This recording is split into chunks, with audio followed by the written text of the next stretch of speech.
name is Zoe Flippen, and I am the Program Administrator for the Neurosequential Model of Therapeutics program we have here at Arizona's Children's Association. I've been here for 8 years, and I've been lucky enough to be able to combine my passion for neuroscience and working with children in one. And I get to do that every day by being able to provide them with the Neurosequential Model of Therapeutics assessment.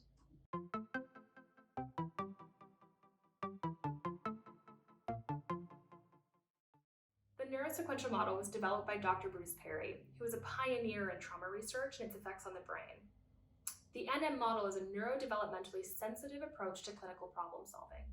The model itself involves several areas of study, from neuroscience to child development, and even looks at social and emotional supports. The goal of NMT is to provide an assessment of the child. We can then apply recommendations in a way that will help the family, teachers, and other service providers best help and support the needs of the child.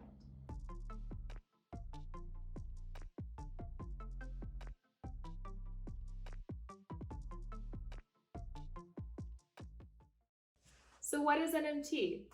NMT is the clinically focused version of the neurosequential model. It is an evidence-based, trauma-informed, and brain-based approach to clinical problem solving.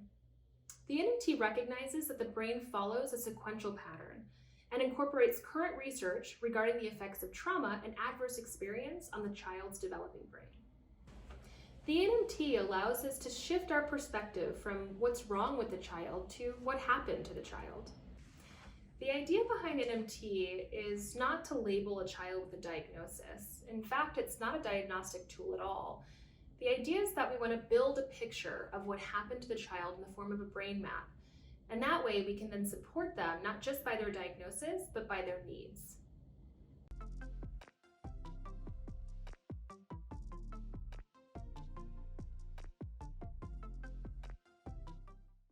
AzCA offers a myriad of services, from case management to med management, behavior coaching, and other high-need services. But how do you know which service is the right service for your child right now? NMT allows us to direct services in a way that is more neurobiologically appropriate to meet the child where their needs are at that moment. Our clients are between the ages of 0 and 18 and are typically part of our high needs population. We offer 3 different types of NMT services within our program. The NMT assessment, I could show a picture, right? Okay. Our NMT ER assessment, and lastly, we offer the NMC, which is the Neurosequential Model of Caregiving for our caregivers. There are a few key points to mention for each one of our service types. For the NMT full metric, it's important to know how long this metric takes. This isn't a short metric.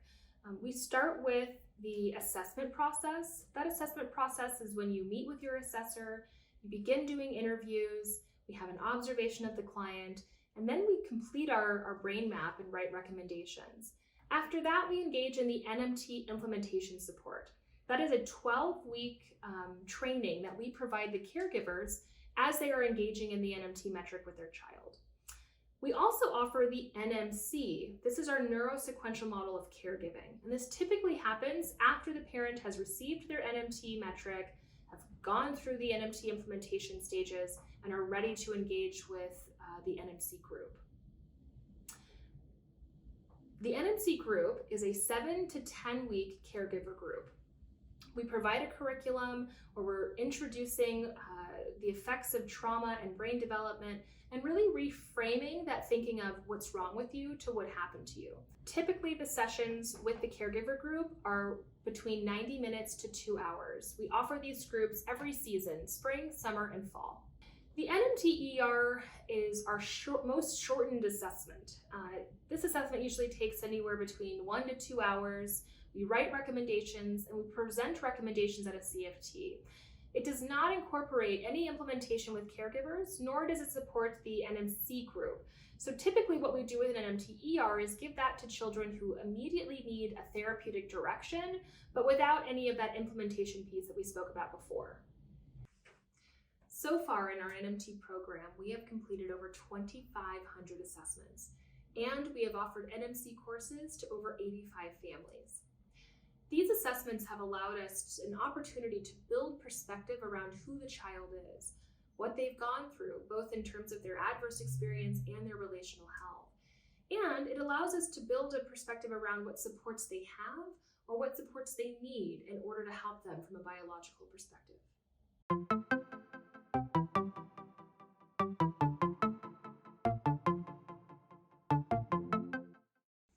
One of the frequently asked questions that we get the most is NMT appropriate for my child? There are a few things that you want to consider prior to putting in a referral. First and foremost, do you have time? The NMT assessment is rather time-consuming at the front end, where you're spending at least 6 to 10 weeks with the NMT assessor, gathering information, completing interviews, completing an observation, going through recommendations. There's a lot to it when you start with your NMT assessor. We also ask that you are involved in the NMT implementation sessions. Those are 12 weeks post-assessment. It's a very family-friendly assessment, so most recommendations are not just for the individual, but actually for the caregiver, teachers, anybody else that's involved in the child's life as well. So there's a lot of time dedication that happens when you are involved with the NMT. Another frequently asked question is, what are the limitations of NMT? Unfortunately, NMT itself is not a perfect assessment, and it does have limitations, particularly in the environmental piece. So if the environment does not support the NMT assessment, group homes where there are typically multiple caregivers, the primary focus is on NMT, and so if we have several group home caregivers who aren't able to support the child individually, that can be an issue. BHRF, which are our behavioral health inpatient or residential facilities, those are higher level of care facilities, and they don't support the recommendations typically with our NMT assessments. If we have a client who's verging on displacement or disruption, NMT is a long process. It takes a lot of time and care and dedication from a caregiver, and so that can be difficult if the child's on verge of displacement. And then lastly, if we have uninvolved caregivers, NMT is a family-friendly assessment, so it takes a great deal of the caregiver in being able to actually work with their child and complete the recommendations. So the majority of the recommendations revolve around the caregiver. So if we don't have a caregiver who's involved or even able to complete the recommendations, this can be an issue for NMT. If you want to learn more about NMT and Dr. Bruce Perry, please visit neurosequential.com. If you'd like to learn more about Arizona's Children's Association and NMT, please visit arizonaschildren.org and select NMT.